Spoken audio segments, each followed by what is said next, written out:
자, 오늘 우리에게 주신 하나님의 말씀 함께 보겠습니다. 에베소 5장 1절에서 21절 말씀을 읽었고요. 제목 같이 읽을까요? 시작. 믿는 자의 발걸음. 모든 사람들이 자취를 남깁니다. 특별히 발자국. 혹시 발자국 없는 사람 있나요? 없죠. 믿는 자들은 특별히 좋은 발자국을 남겨야 될 줄 압니다. 에베소서를 우리 보잖아요. 이게 이제 에베소서 사진들입니다. 우리가 유명한 지금 셀수스 도서관이라고 하는데 추정하기로는 두란노 서원이라고 알려져 있습니다. 두란노 서원인데요. 이쪽에서 오른쪽으로 가는 길이 있는데 길에서 이렇게 오는 길에서 찍은 사진이 이 왼쪽 사진입니다. 여기서 오른쪽에 두란노 서원이 있고 왼쪽으로 가는 길에서 찍은 것이 이쪽인데요. 이걸 왜 설명을 하냐면 여기 발자국이 하나가 그려져 있습니다. 발자국. 근데 이 발자국은 어디로 가는 발자국이냐면 여기로 가는 발자국입니다. 이 집으로 가는 발자국. 이게 뭐냐? 여기는 분명히 사도 바울이 두란노 서원을 만들어 갖고 정말 교회처럼 2년 이상을 말씀을 전한 곳인데 그 바로 맞은편 이 장소는 이름이 뭘까요? 창녀촌입니다. 창녀촌과 교회가 길 하나 사이에 있게 되고요. 이 도서관 가는 발자국이 아니라 여기 창녀촌 가는 발자국을 해놨어요. 그래서 잘 보면 여기 여자 그림이 있어요. 여자 그림이 있고 여기 옆에 이 하트 모양. 그때도 하트를 해갖고 사랑을 표시했나 봐요. 사랑 받고 싶으면 이쪽으로 오세요. 그리고 여기 동그라미를 하나 그려놨어요.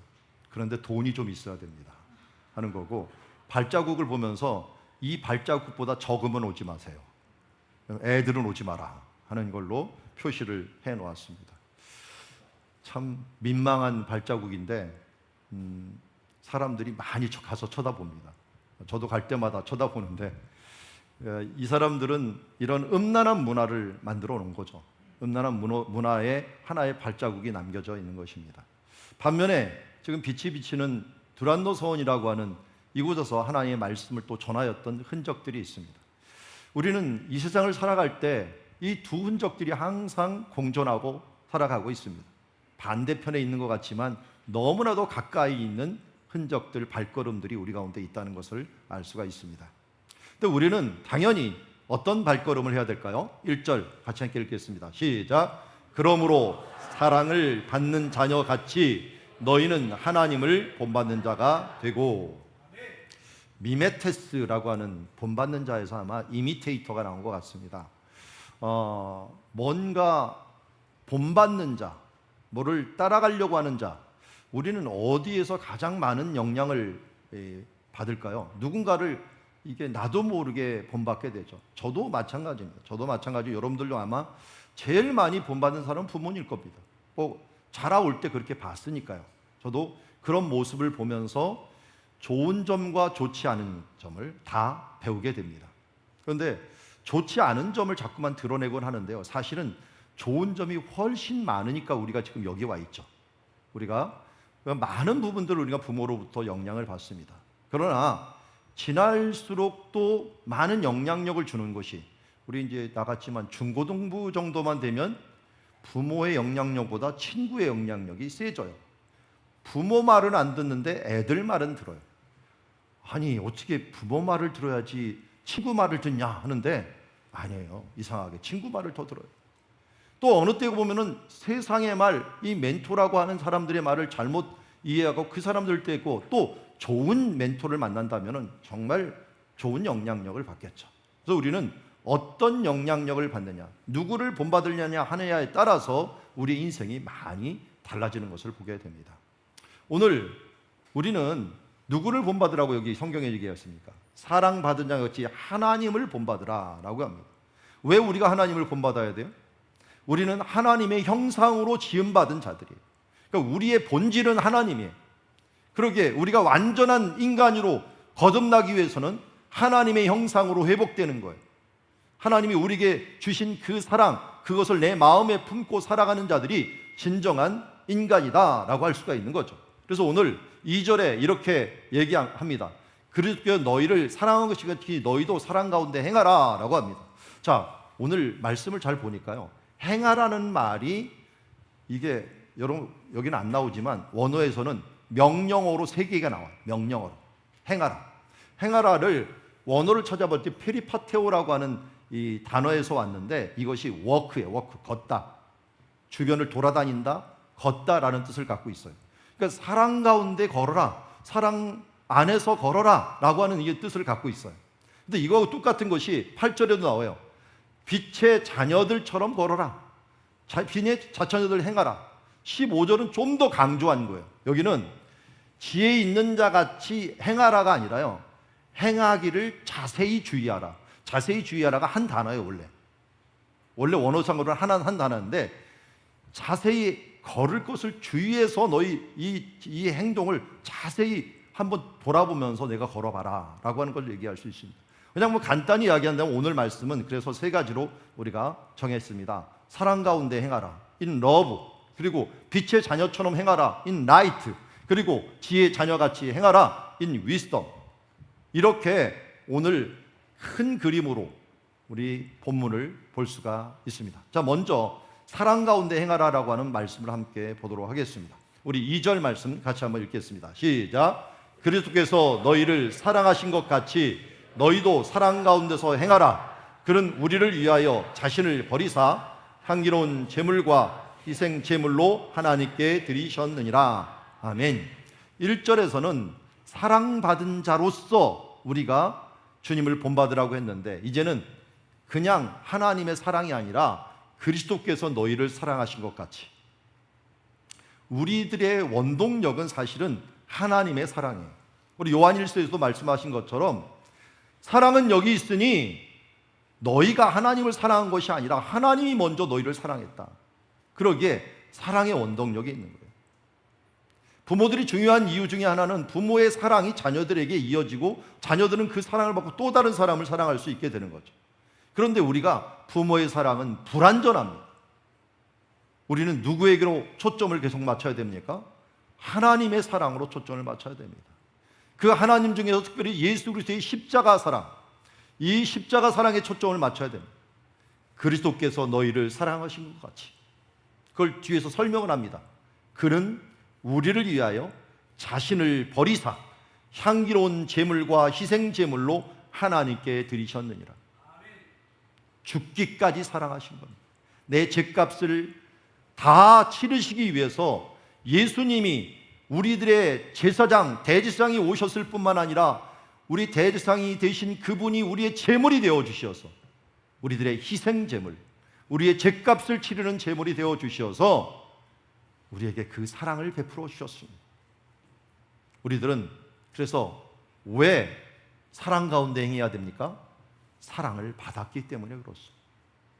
사랑 받았기 때문에 이 사랑이 우리의 동력이 되고 원동력이 되어서 사랑 안에서 행할 수 있고 서로 사랑할 수가 있는 것입니다. 그래서 예수님께서 요한복음에서 마가다락방에서 말씀합니다. 내가 새 계명을 너에게 주노니 어떻게 하라고? 서로 사랑하라. 어떻게 사랑하라고요? 내가 너희를 사랑한 것 같이 너희도 서로 사랑하라. 그 앞에 하신 말씀이 있습니다. 예수님께서 제자들을 사랑하시되 끝까지 사랑하십니다. 끝까지 사랑하셨던 예수님, 십자가에 죽기까지 사랑하셨던 예수님, 그 사랑을 받은 자답게 우리는 서로 사랑해야 됩니다. 자, 반대로 얘기해 봅시다. 서로 사랑하지 않는 삶은 어떤 삶입니까? 예수님의 사랑을 부인하는 삶입니다. 하나님 우리를 사랑하셨는데 그 사랑을 1만 달란트 빚졌던 것을 탕감받은 사람이 5천만 분의 1, 5천만 분이죠. 5천만 분의 100 정도밖에 안 되는 그 값을 우리가 용서하지 못한다면 우리는 사랑을 받지 않았다는 것을 증명하는 거나 마찬가지입니다. 그러기에 우리는 하나님의 사랑을 본받아 행하는 주님의 자녀들이 되기를 원합니다. 자, 사랑받은 자들의 삶을 한번 이야기해 봅시다. 먼저 우리 3절 한번 읽어볼까요? 시작. 음행과 온 것 더러운 것과 탐욕은 너희 중에서 그 이름조차도 부르지 말라. 이는 성도에게 마땅한 바니라. 아멘. 점잖게 생긴 사람이 갑자기 입에서 이런 말들이 나오면 어떨까요? 하나님의 자녀라고 여기는 사람 입에서 이런 말들이 나오면 어떨까요? 성도는 그래서 이런 것들은 이름조차도 부르지 말라는 거예요. 이건 요새 말로 말하면 농담도 하지 마라. 이거 갖고 개그도 하지 마라. 이런 음행과 온갖 더러운 것과 탐욕, 이런 것, 누추한 말, 어리석은 말, 이런 것 부르지도 말라는 거예요. 저도 어렸을 때 본교회에서 음담패설을 많이 하는 집사님이 있었어요. 결국 그걸로 사고를 치더라고요. 교회에 엄청난 어려움을 주고 그 다음 나가버리더라고요. 여러분, 사람이 마음에 가득한 것을 입으로 말하게 돼 있어요. 음담패설하고 농담이라고 얘기하지만 그게 진담이 되고 생활이 돼버립니다. 우리 성도는 한마디로 거룩한 백성이잖아요. 거룩한 자들이란 뜻이 성도입니다. 이런 것은 우리에게 이름조차도 부르지 않는 것이 마땅합니다. 특별히 누추하고 어리석은 말, 희롱의 말, 이런 것들은 마땅하지 않습니다.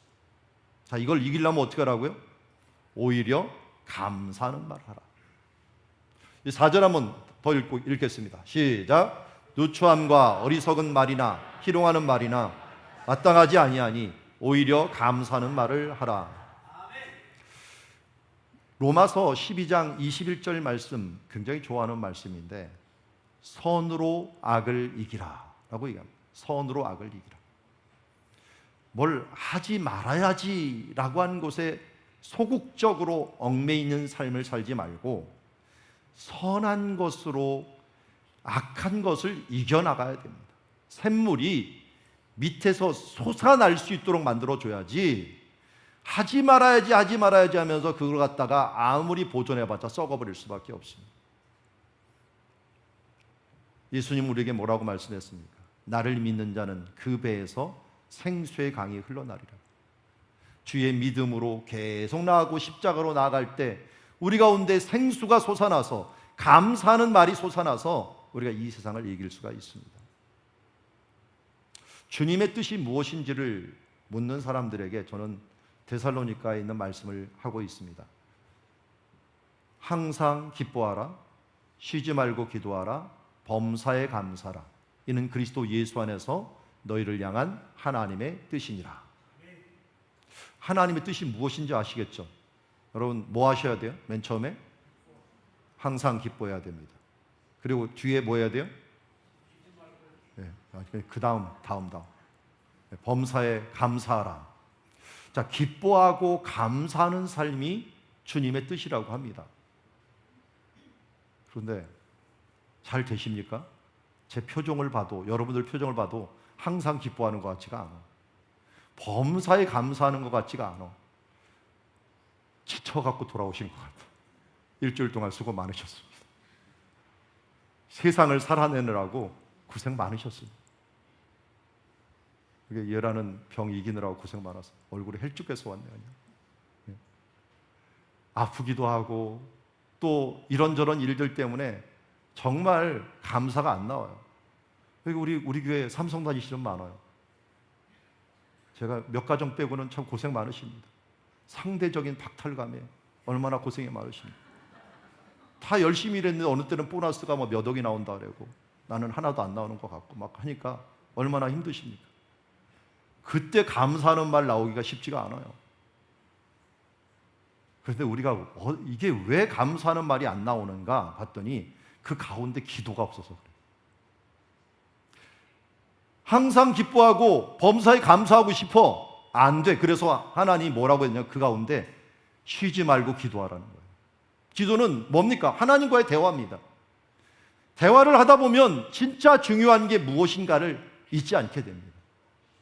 우리가 세상을 살다 보면은 이것저것 바라보다 보면은 우리가 막 세상에 빠져갑니다.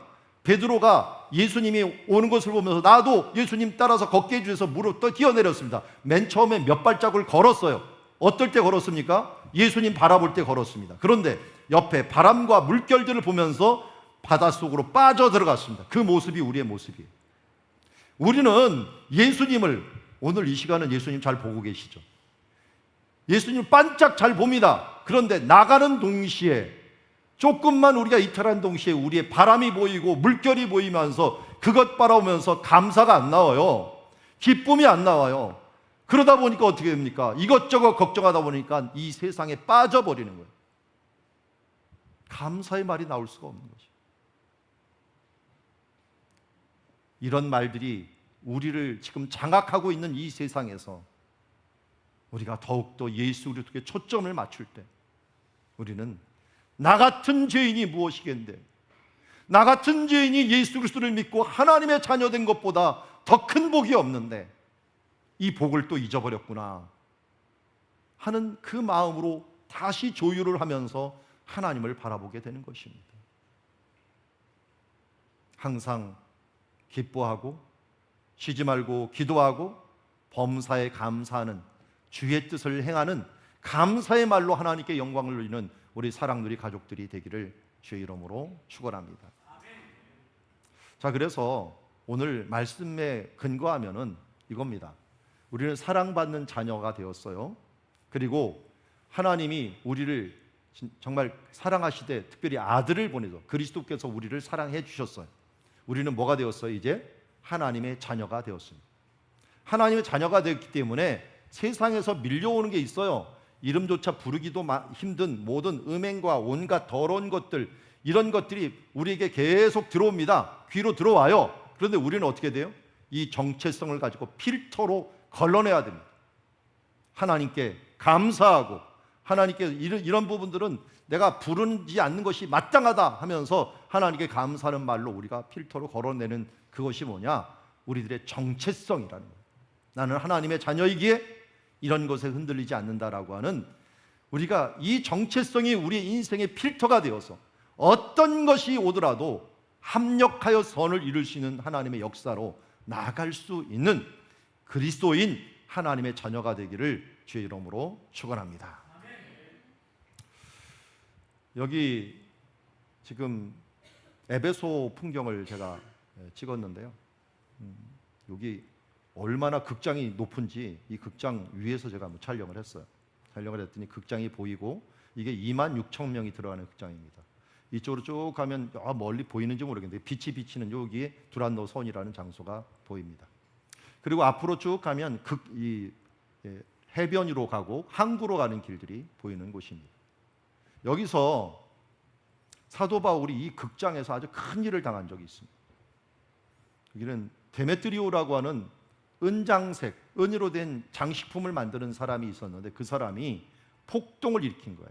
이 앞에 있는 여기 소나무 있는 곳에 아고라가 있는데 이쪽에서 폭동을 일으켜갖고 이 사도 바울이 복음을 전하는 바람에 우상을 안 사간다. 사람들이 장사가 안 된다는 거예요. 아니, 사도 바울은 복음만 전했는데 이 사람들은 자기네가 장사가 안 되니까 그 핑계를 사도 바울 핑계를 대갖고 그를 아데미어 크도다 하면서 자기네 신들을 외치면서 이를 물리쳐야 된다는 거예요. 근데 사도 바울이 여기에서 이 사람들이 지금 나는 복음을 전한 것뿐인데 왜 이렇게 행동하나 하면서 바울이 백성들에게 나가서 변명을 하려고 그랬어요. 그랬더니 제자들이 말립니다. 안 됩니다. 이때는 아니라 다를까 이 사람들은, 여기 모인 사람들은 뭐 때문에 모였는지도 모르고 무조건 외치고 있는 이 군중 심리에 있는 사람들이에요.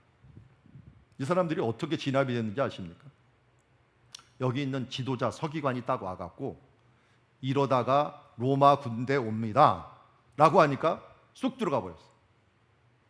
뭐가 이유가 있이 떠들어야 되지 이 군중심리로 떠들면 안 된다. 정식 재판을 받아라 라고 해갖고 이 사건이 끝난 것을 보게 됩니다.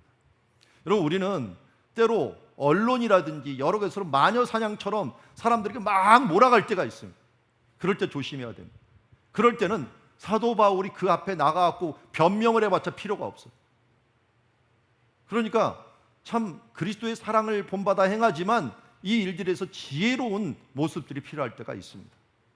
오늘 여기에도 말씀하지만 우리는 분명히 하나님 앞에 하나님의 자녀가 되었지만 사람들이 음행하는 자, 더러운 것 탕하는 자, 우상 숭배자, 이런 사람들이 하나님 나라에서 기업을 받지 못하는 사람들이 어떻게 보면 그리스도인과 대적을 합니다. 두란노 선과 창녀촌이 맞서 있듯이 우리는 항상 이 부분들에 대해서 맞서 있기 때문에 타협을 하는 동시에 어떻게 됩니까? 하나님의 기업을 얻지 못합니다. 타협을 하는 동시에 하나님의 진노가 불순종하는 자녀들에게 임한다는 것을 잊지 말아야 됩니다. 이런 헛된 말에 대해서는 우리가 분명하게 너희를 속이지 못하게 하라. 이번 주 중에 주셨던, 우리 큐티할 때 주셨던 용서에 대한 부분들을 마찬가지예요. 용서는 참 분별력을 잘해야 돼요. 용서는 저 사람이 나한테 빈다 해갖고 용서하는 것도 아니고, 그 사람이 용서받을 만해갖고 용서하는 게 아니에요. 내가 예수를 통해서 용서받았기 때문에 용서하는 거예요. 사랑도 마찬가지고 용서도 마찬가지입니다. 그래서 이 세상 사람들과 자꾸만 견주어서 그 생각을 하지 말라는 거예요. 그들과 함께하고 그들의 사고방식과 그들의 논리에 우리가 속아 넘어가지 말라는 거예요. 베드로도 이 논리에 속았죠. 그래서 어떻게 했습니까?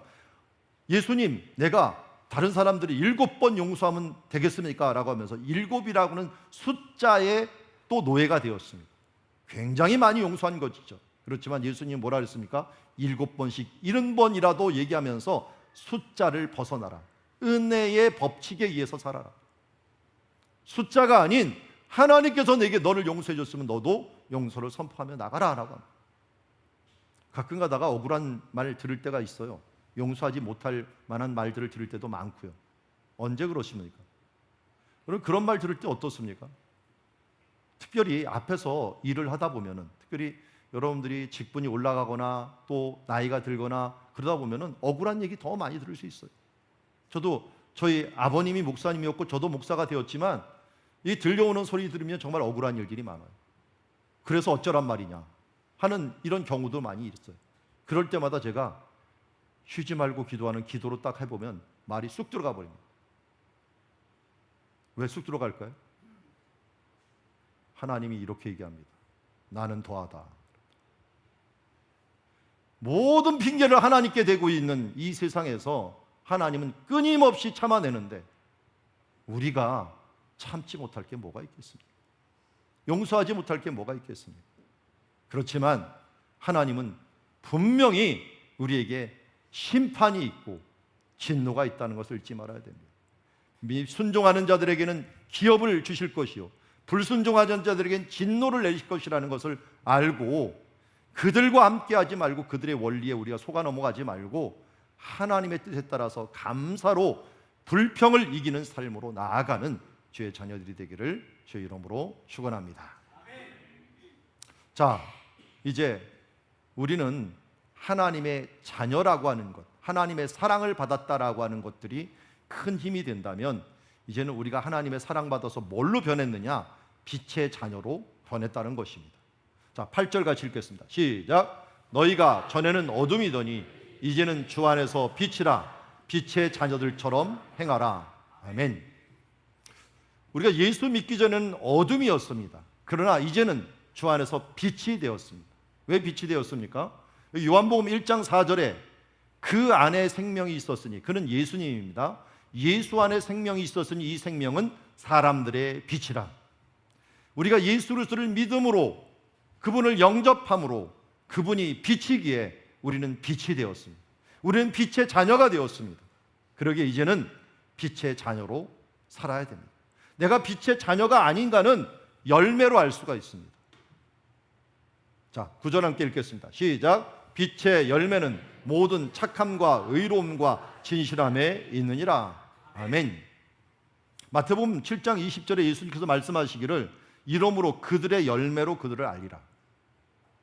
우리가 빛의 자녀인지 하나님의 자녀인지를 어떻게 합니까? 열매를 보고 합니다. 열매를 보고 합니다. 열매가 뭡니까? 착함, 의로움, 진실함, 이런 모습이 우리 가운데 나타나야 됩니다. 가끔 가다 보면 예수를 믿는다고 하면서 사기치는 사람들이 있어요. 예수를 믿는다면서 더럽게 행동하는 사람들이 있어요. 진실함이 하나도 없는 사람들이 있어요. 그런 사람들은 열매로 압니다. 빛의 자녀입니까? 아닙니다. 그런데 얼마는 착함과 의로움과 진실함에 도달하지 못한, 성숙하지 못한 사람들도 있습니다. 그런데 그것이 방향성이에요. 변해가느냐 더 악화되느냐 하는 건데, 변해가지 않는 사람들을 보면서 우리는 저 사람을 하나님의 자녀라고 할 수가 없어요. 저는 예수 믿는 사람들은 죽을 때까지 이 땅에서 모든 것을 해결해야 된다고 봅니다.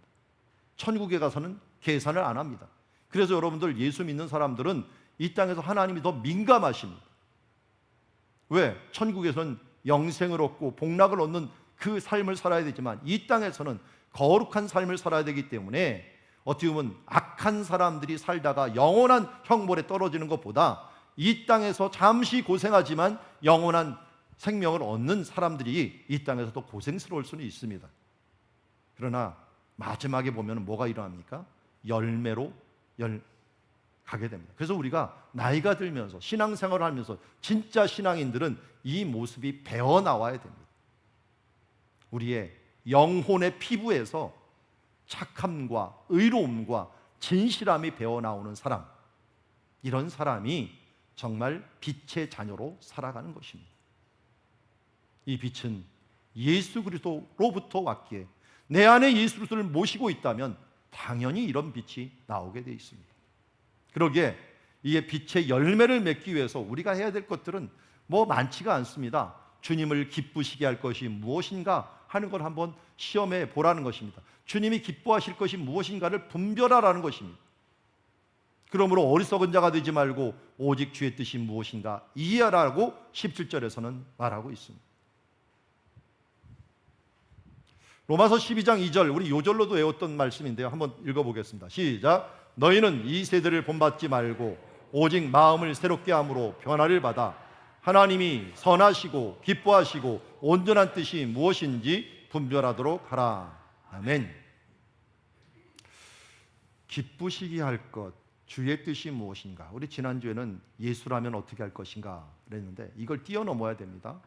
예수님이 기뻐하실 것, 하나님이 기뻐하실 것이 무엇인가, 주의 뜻이 무엇인가, 이것을 분별하는 지혜가 있어야 돼요. 그래서 제가 기본적인 건 로마서 8장 6절 많이 말씀했어요. 8장 6절 같이 읽겠습니다. 시작. 육신의 생각은 사망이요 영의 생각은 생명과 평안이라. 아멘. 무엇을 결정하기 전에 내가 그 마음을 먹었을 때 과연 내게 생명이 있느냐 평안이 있느냐가 먼저예요.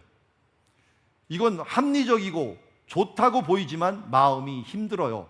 사망이에요. 이거는 육의 생각이에요. 영의 생각으로 가야 돼요. 이것을 위해서 기도했던 사람이 솔로몬이에요. 솔로몬이 이렇게 얘기해요. 누가 주의 이 많은 백성을 재판할 수 있사오리까? 듣는 마음을 종에게 주사 주의 백성을 재판하여 선악을 분별하게 하옵소서. 분별력을 구한 사람이 솔로몬이에요. 오늘도 우리가 이 분별력만 있으면 문제될 거 하나도 없어요. 저도 이거 갖고 맨날 고민하고 하나님의 뜻이 무엇입니까? 항상 구하고 있습니다. 여러분, 목회자가 뭐든지 잘 판단할 줄 아십니까? 착각하지 마세요. 우리 그러면은 판단하고 있는 저 판사님들은 뭐든지 잘 판단하겠네요. 판사들도 사기당하더라고요. 아멘 할 것까지는 없지만 목회자도 사기당해요. 그럼 뭐냐면 분별력이 이게 사람마다 틀리고 언제든지 필요한 건데 참으로 힘들다는 걸 알 수가 있어요. 저도 이번 주에 목사님하고 어려움을 당하는 목사님한테 전화하고 또 위로의 또 메시지도 보냈어요. 교회가 굉장히 어려워요. 그런데 제가 이 말씀 기억하면서 용서에 대한 그 분별력을 한번 메시지를 보냈더니 그렇지 않아도 저도 하나님 앞에 계속 분별력을 구하고 있습니다.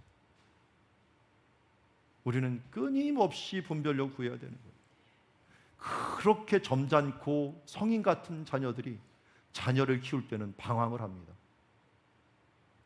내가 생각했던 거가 틀리네 하는 것들 때문에 또 고민을 합니다. 정말 빛의 자녀로 산다는 건 쉬운 게 아닙니다.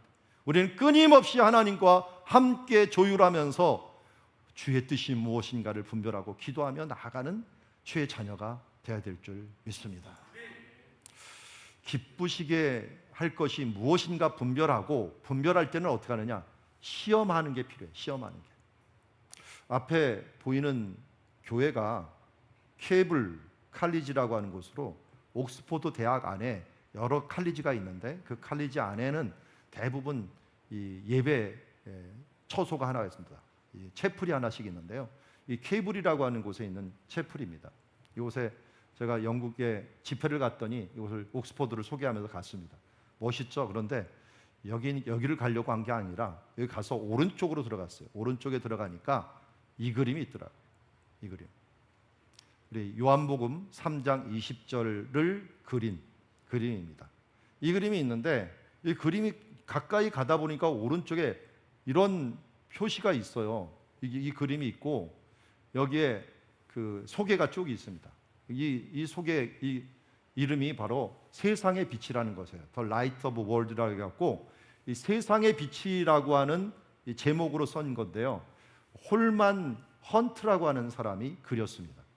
최고 유명한 그림 중에 하나인데 이 사람 소개를 해주더라고요. 여기서 요한복음 3장 20절을 모토로 그렸다. 저는 20절 했지만 앞에 있는 말씀이 이 라오디게아 교회에게 하신 말씀이거든요. 내 사랑하는 자를 책망하여 징계하노니 그러므로 내가 열심을 내라 회개하라 한 다음에 볼지어다 내가 문 밖에 서서 두드리노니 누구든지 내 음성을 듣고 문을 열면 내가 그에게로 들어가 그와 더불어 먹고 그는 나와 더불어 먹으리라. 이 헌트라는 사람이요 참 대단한 사람이에요. 1850년 근처에 살았던 사람인데 이걸 그리기 위해서 성지순례까지 갔다 왔어요. 이 당시에 뭐 베들렘까지 찾아가고 그 사람들의 습관 어떻게 사는가 1800년도에 이걸 갔다 온 사람이에요. 그리고 나서 이걸 그린 거예요. 뭐 우리가 유명한 그림 있잖아요. 여기는 이 문고리가 없다. 일부러 문고리 없이 그렸어요. 왜냐하면 안에서 열어줘야 되는 거예요. 예수님이 아무리 두들겨도 안에서 열어주지 않으면 안 되는 거예요. 우리 마음이 열어야지 주님께서 들어오실 수 있다라고 하는 부분들 하면서 내가 두드리니 누구니 내 음성을 듣고 문을 열으라라고 얘기합니다. 근데 이 빛의 화가이기 때문에 참 빛을 멋있게 그렸는데요. 여기에 이걸 더 강조하기 위해서 이 말이 있더라고요. 이 말을 보면서 여기 이 그림을 비추기 위해서는 여기 검은 버튼을 누르세요라고 써 있더라고요. 그래서 이게 왜 있지 그랬더니 거기 설명을 하더라고요. 버튼을 딱 누르니까 그림이 달라 보여요. 빛이 환하게 더 드러나는 것을 보게 됩니다. 우리는 제가 이 말을 왜 하려고 하냐면 시험하여 보라라고 했는데요. 하나님의 말씀은 때로는 시험해 보는 말씀이 필요합니다. 왜냐하면 하나님의 말씀 중에 약속의 말씀들이 굉장히 많거든요. 그래서 제가 시험하여라고 하는 걸 갖고 한번 검색을 해봤더니 다니엘서 1장 12절에 다니엘이 이렇게 얘기합니다. 열흘 동안 시험하여 채식을 먹게 하고 물을 주어 마시게 한 후에 얼굴을 비교하시옵소서. 얼굴이 상하였으면 내가 이 일을 하지 않겠습니다 하면서 시험해달라는 것으로 신앙에 대한 시험으로 나갑니다. 말라기 3장 10절에는 유명한 말씀이 있죠. 우리 같이 한번 읽어볼까요? 시작. 만군의 여호와가 이르노라 너의 온전한 11조를 창고에 들여 나의 집에 양식이 있게 하고 그곳을 나로 시험하여 내가 하늘문을 열고 너에게 복을 쌓을 것이 없도록 붙지 아니하는가 보라. 아멘. 11조를 시험할 때 가장 좋은 거예요. 근데 요 앞에 요거 잊지 마세요. 온전한 11조. 대충 11조 드리지 마세요. 왜 온전한 11조를 드려야 하나요? 이것은 하나님의 것입니다를 인정하는 모습이에요. 여러분 10개 중에 하나만 드리고 이제 9개는 내 거야 이렇게 생각하지 마세요. 하나님께 초점을 맞추면서 모든 것이 하나님께로 나왔고 하나님의 것이라는 걸 인정하는 거예요. 우리의 삶은 어떤 삶이에요? 청지기의 삶이라는 거예요. 청지기의 삶을 인정하는 것이 11조예요. 근데 이 11조는 너무 힘들기에 오늘 성경은 뭐래요? 시험을 해보라는 거예요. 시험을 해보면은 내가 너에게 복을 주는지 안 주는지 보라는 거예요. 이거는 세계 역사로도 다 드러난 일이에요. 사실은 유대인들이나 이슬람이나 아니면 저기 독일 같은 데는 아예 억지로 11조로 갖고 나죠. 그들이 11조를 제일 잘 내는 나라들을 보면은 망했느냐? 아니에요. 더 잘 살아요. 억지로 내는데도 그래. 왜? 그런데 우리 자원에서 내면 어떡하겠습니까? 온전한 11조? 이건 뭡니까? 하나님을 인정하고 내가 하나님의 청지기로 살겠습니다를 다짐하는 예식이라는 거예요. 그러면 시험하면 내가 줄 것이다. 시험하러 보라는 거예요. 디모데후서 3장 10절 봅시다. 이에 이 사람들을 먼저 시험하여 보고 그 후에 책망할 것이 없으면 집사의 직분을 맡기게 할 것이다. 그래서 직분자들은 뭐예요? 먼저 시험하여 보는 거예요. 그리고 직분자 우리 뽑을 때도 뭐 민주주의로 선거를 하지만 그걸로 끝나지 않아요. 또 교육을 할 1년 동안 한 다음에야 이 부분들을 하는 것은 계속 시험하여 보라는 것입니다. 요한계시록 2장 2절에도 특별히 에베소 교회가 워낙 이단들이 많다 보니까 이단들이 진짜 이들이 이단이 맞느냐 안 맞느냐 하는 것을 시험하여 그의 거짓된 것을 드러내라 라고 하는 거예요. 우리 뉴스에서 그런 거 있잖아요. 북한 사람들이 취직을 온라인으로 하려고 하는데 거기다 대고서 미국 사람이 좀 의심스러워갖고 물어봤대잖아요. 너 북한 사람이냐 아니냐? 아니라는 거예요. 거짓말을 잘하는 거죠.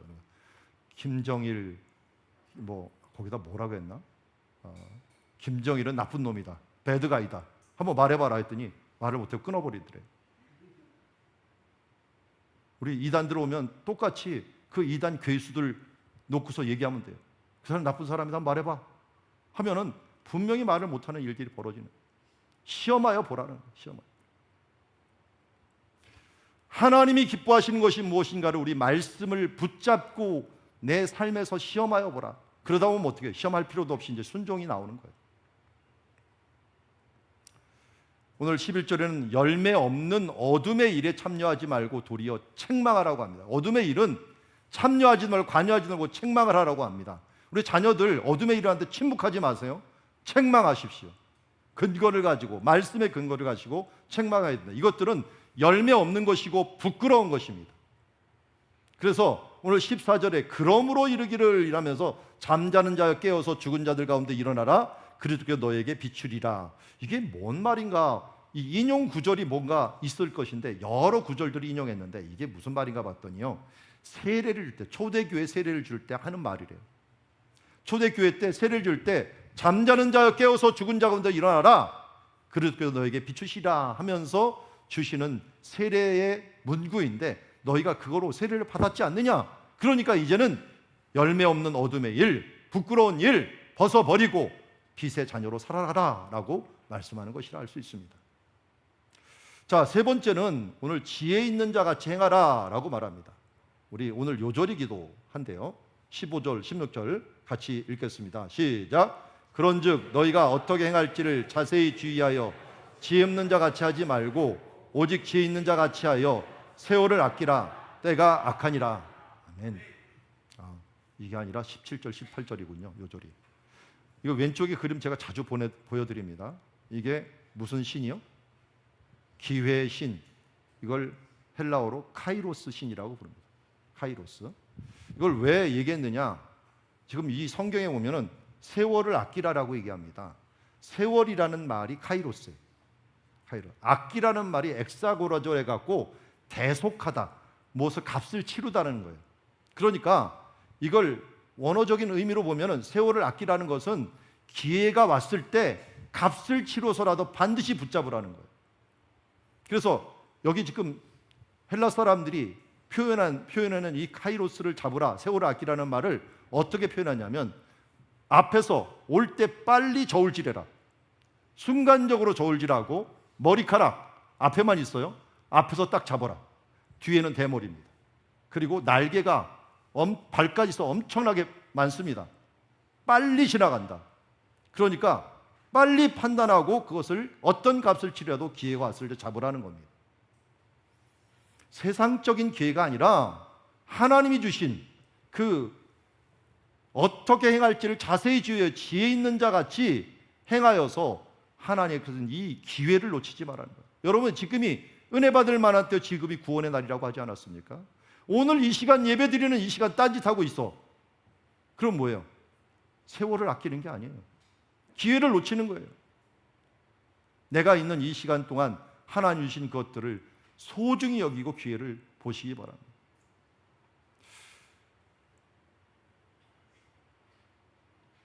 세월이 정말 빠르죠. 여기 70 넘으신 분들한테 물어보십시오. 얼마나 빠른가? 저도 벌써 60이 넘어 뒤를 돌아다 보니까 이번에 장례식 때문에 한번 가서 보니까 돌아가신 분이 이렇게 쳐다보다 보니까 저하고 나이 차이가 별로 안 나요. 저희 아버님도 돌아가신 때가 11년 후에가 제 아버님이 돌아가신 때더라고요.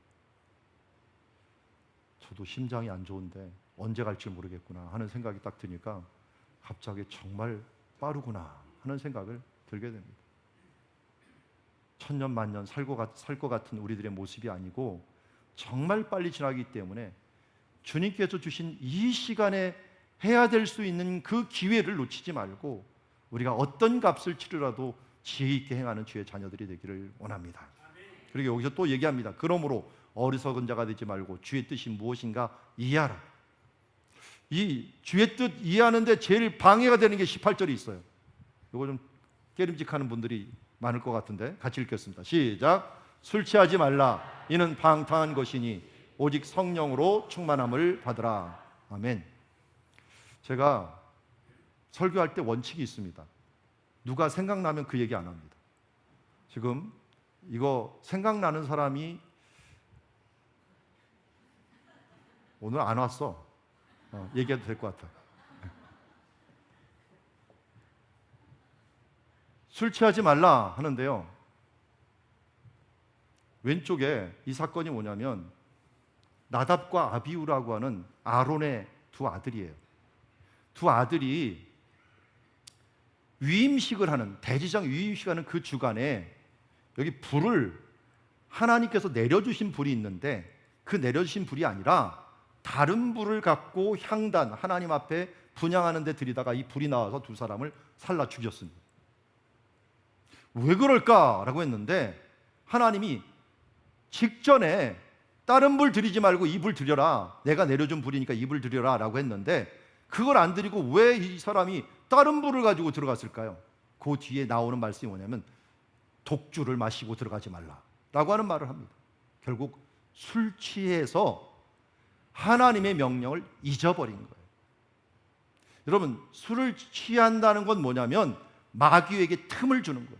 사고 치는 사람 보면 술 취고 가서 왜 사고 치고 술 마자고 정신미약으로, 뭐 정신미약이면 그게 뭡니까? 사탄에게 틈을 주는 거죠.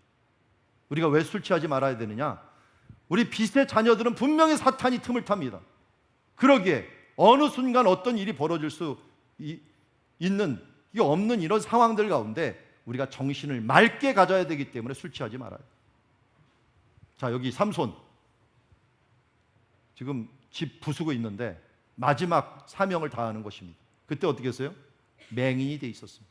어쩌다가, 물론 색을 밝히는 것도 있지만 이 사람이 분명히 하나님께서 술을 마시지 말라고 했는데 잔치를 벌이면서 술 마시고 있다가 결국 잠들었다가 머리 잘리고 결국 눈 패이고 여기 와서 마지막 하나님 앞에 회개함으로 사명을 감당하면서 이 죽어가는 모습을 봅니다. 아마 사명을 감당했으면 정말 멋있는 모습으로 서 있었겠죠. 그런데 결국 자기도 깔려서 죽게 되는 결과를 가져왔습니다.